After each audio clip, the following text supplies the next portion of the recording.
പുറത്തിറങ്ങിയ അമ്മയോട് അമല് പറയും, ഇതിനാണ് അമ്മയെ അങ്ങോട്ട് കൊണ്ടുവന്നത്. എന്തൊരു ചതിയാണ് ഈ കാണിച്ചത്. ദൈവം പോലും പൊറുക്കില്ല.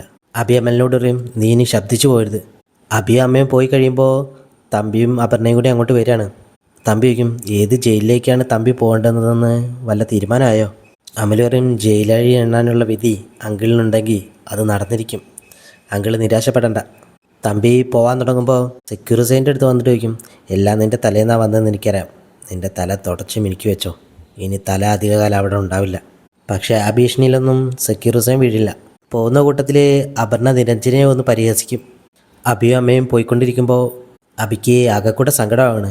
അബി കാർ ഒരു ഭാഗത്ത് സൈഡാക്കും. രാധാമണി അബിയുടെ തോളിൽ കൈവച്ചിട്ട് പറയും, മോനെ അബി, നീ അമ്മയോട് പൊറുക്കണം.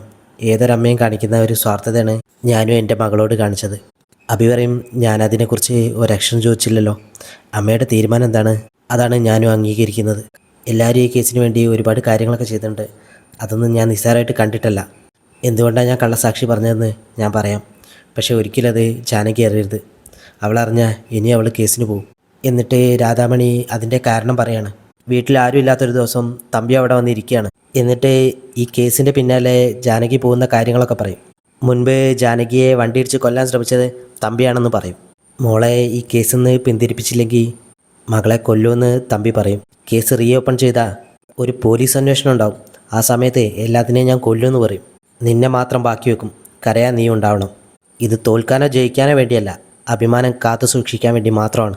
അന്ന് എനിക്ക് നിന്നെ ഇഷ്ടമായിരുന്നു. നിന്നെ സ്വന്തമാക്കാൻ വേണ്ടി അങ്ങനെയൊക്കെ ചെയ്തത്. പക്ഷേ നീ അവിടുന്ന് എങ്ങോട്ടോ പോയി കളഞ്ഞു.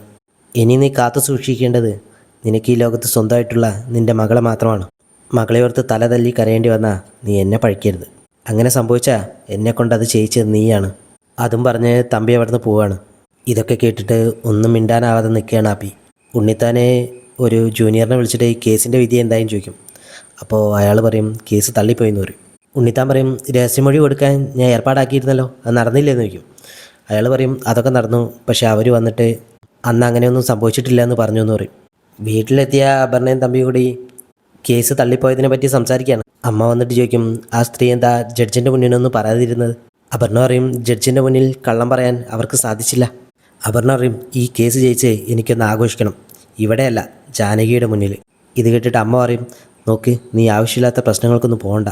ഭാഗ്യത്തിനാ കസ്തൂരി മുന്നിൽ വന്ന് പെട്ടത്. തമ്പി പറയും, നമ്മളെ രക്ഷിച്ചത് കസ്തൂരി തന്നെ, നീ അവളെ വിളിച്ചിട്ട് താങ്ക്സ് പറ. അങ്ങോട്ട് കയറി വരുന്ന അബിയോട് ജാനകി ചോദിക്കും, നമ്മൾ തോറ്റുപോയില്ലേ? അമ്മ തന്നെ നമ്മളെ തോൽപ്പിച്ചു അല്ലേ? ഇനി ആരെ പഴി പറയാനാ? കേസ് വേണ്ടെന്ന് അമ്മ പലപ്പോഴായി പറഞ്ഞതാ. രാധാമണി വാരസ്യാർ എൻ്റെ അമ്മയാണെന്ന് പറയാനുള്ള അവസരം പോലും എനിക്ക് തന്നില്ലല്ലോ അബിയേട്ടാന്ന് പറഞ്ഞ് ജാനകി വിങ്ങിപ്പൊട്ടി ഇങ്ങനെ കരയാണ്.